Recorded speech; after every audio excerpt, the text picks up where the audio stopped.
बिस्मिल्लाहिर्रहमानिर्रहीम। Welcome to my channel study room. Exercise 10A question number 12 मैं करा रही हूँ और क्वेश्चन नंबर 11 तक तो हमने कर लिया था। जो बुक मैं फॉलो कर रही हूँ वो है Oxford 7th edition new syllabus mathematics book 1 है। तो सबसे पहले तो जिसने मेरे चैनल को सब्सक्राइब नहीं करा है तो प्लीज़ मेरे चैनल को सब्सक्राइब कर दें और साथ में बेल बटन भी दबा दीजिए ताकि नई आने वाली वीडियोस का आप लोगों को पता चलता रहे। अब चलते हैं हम अपने क्वेश्चन नंबर 12 की तरफ। क्वेश्चन नंबर 12 बहुत ही सिंपल है। इसमें इन्होंने इसका पार्ट ए इस वक्त मैं आप लोगों को करा रही हूँ, जो आपकी बुक में है क्वेश्चन नंबर 12, इसका पार्ट ए। इसमें क्वेश्चन नंबर 12 का ये है पार्ट ए। इसमें इन्होंने हमें जो फिगर दी हुई है ये देखिए। इसमें इन्होंने क्या कहा है, given that A O B and C O D are straight lines, find the value of the unknowns in each of the following figures. ये पार्ट ए की फिगर है। इसमें इस देखें दो स्ट्रेट लाइन्स है, एक है ये ए बी और दूसरी कौन सी है ये सी डी।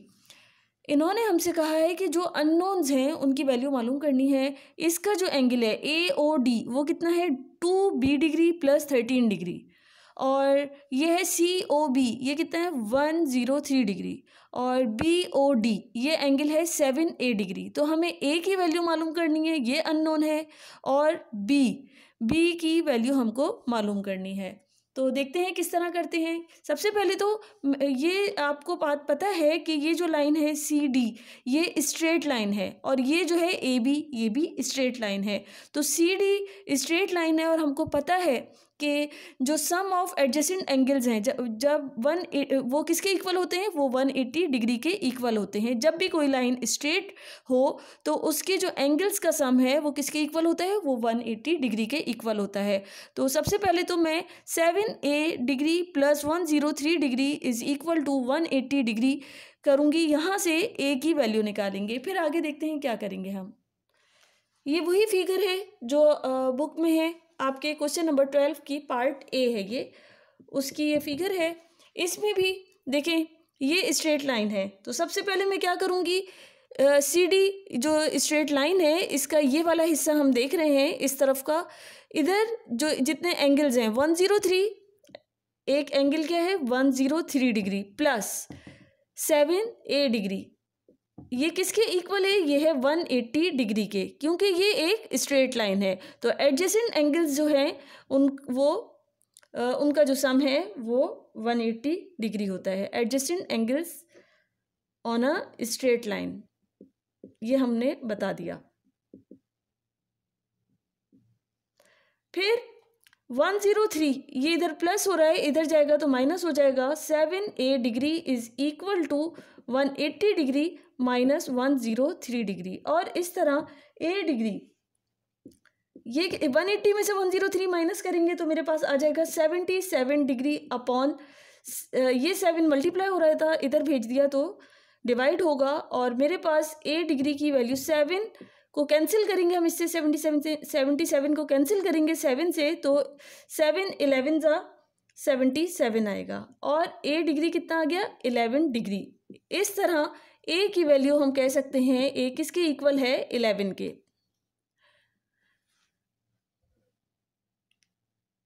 ये a इज इक्वल टू 11 आ गया है। अब हमको किसकी वैल्यू मालूम करनी है, b की।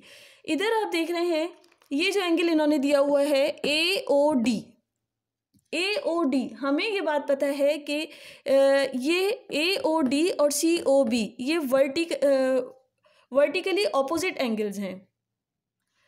AOD जो एंगल है इसका ये किसके इक्वल हो जाएगा, AOD is equal to COB। क्योंकि ये जो एंगल है ये वर्टिकली ऑपोजिट है इसके, और ये दोनों एक दूसरे के इक्वल होते हैं। इसलिए मैं इधर क्या लिख सकती हूँ कि 103 डिग्री ये जो है COB एंगल का 103 is equal to 2b degree plus 13 degree, 2b degree plus 13 degree. और ये बात हमें बतानी भी है कि हमने इसको इज इक्वल टू क्यों लिखा है, इसलिए कि ये वर्टिकली ऑपोजिट एंगल्स हैं, वर्टिकली ऑपोजिट हैं एंगल्स, ये एब्रीवेशन हमने यूज़ कर ली है। अब यहाँ देखिए मुझे b की वैल्यू निकालनी है, 2b degree plus 13 is equal to 103, इसको ऐसे लिख दिया मैंने।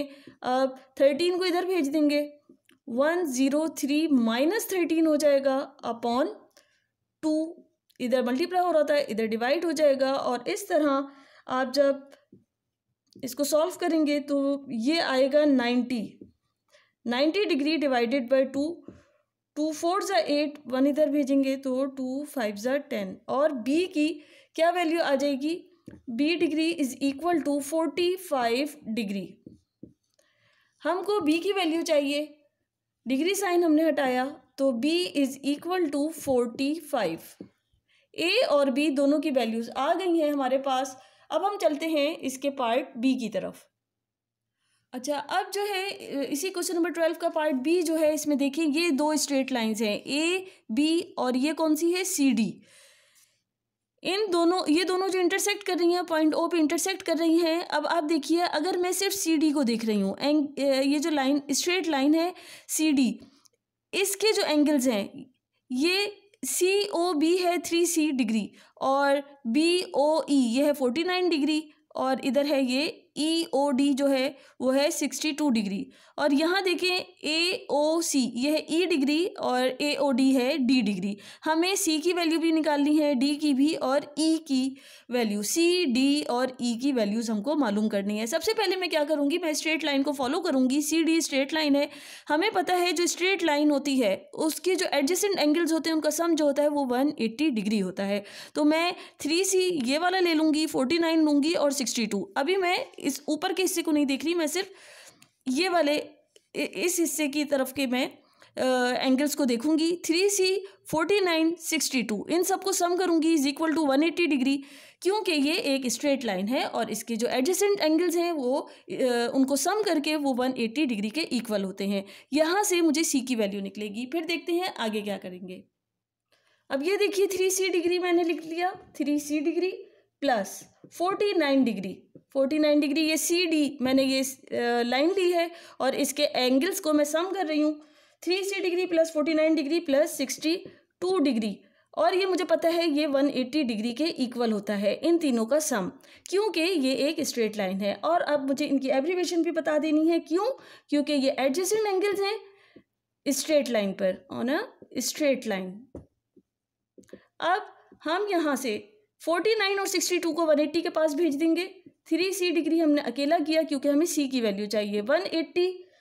180 माइनस 49 माइनस 62, और यहाँ से C डिग्री किसके इक्वल आ जाएगा, ये आएगा 69, 180 है, 180 माइनस 49 माइनस 62, और ये मेरे पास आ जाएगी वैल्यू 69। इधर 3 मल्टीप्लाई हो रहा है, इधर भेज देंगे डिवाइड हो जाएगा। 3 2 ज़ा 6, 3 3 ज़ा 9, और C डिग्री ये किसके इक्वल आ जाएगा, ये 23 डिग्री के इक्वल आ जाएगा। अब हमें किसकी वैल्यू चाहिए, C की वैल्यू चाहिए। इसका मतलब डिग्री साइन हटाएंगे तो C हो जाएगा हमारे पास 23 की। C की वैल्यू कितनी आ जाएगी, 23। अब हम D और E की वैल्यूज़ निकाल लेंगे। इधर देखिए ये है एंगल D, ये D है, और ये कितना है 3C डिग्री। AOD ये एंगल जो है ये COB के वर्टिकली ऑपोजिट है। तो इस तरह मैं कह सकती हूँ कि 3C degree is equal to D degree. मैं इसको ऐसे लिखूँगी, 3C degree is equal to D degree.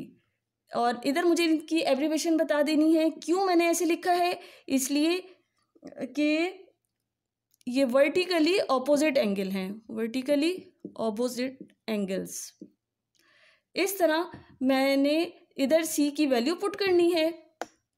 C की वैल्यू मैंने इधर निकाल ली है, वो है 23, और D डिग्री ऐसे ही लिख दिया। D को मैं इस तरह लिख सकती हूँ, 3 3 ज़ा 9, 3 2 ज़ा 6, 69 डिग्री, और D की क्या वैल्यू आ जाएगी, डिग्री साइन हटाया तो 69, D की वैल्यू 69 आ गई है।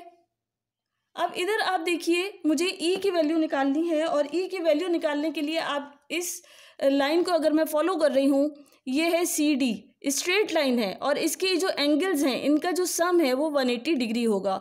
तो E degree plus D degree ये दोनों एंगल्स का सम वो इज इक्वल टू 180 डिग्री होगा, और यहाँ से D मुझे पता है, मैं E की वैल्यू निकाल लूँगी। ये मैंने लिख दिया ई डिग्री, ये मैं स्ट्रेट लाइन है सी डी, इसको फॉलो कर रही हूँ, और ये है E degree plus D degree is equal to 180 degree. ये मुझे बताना भी है कि एडजेसेंट एंगल्स जो हैं वो स्ट्रेट लाइन पर हैं, ये एक स्ट्रेट लाइन है, angles on a straight line. इस तरह ई डिग्री इज प्लस डी कितना आया था हमारे पास 69 वैल्यू आई थी, 69 इज इक्वल टू 180 डिग्री, और E is degree is equal to 180 degree minus 69 degree is, और इस तरह 180 में से 69 को मैं माइनस करूँगी तो मेरे पास 111 डिग्री ये वैल्यू आ जाएगी, और ई किसके बराबर हो जाएगा 111।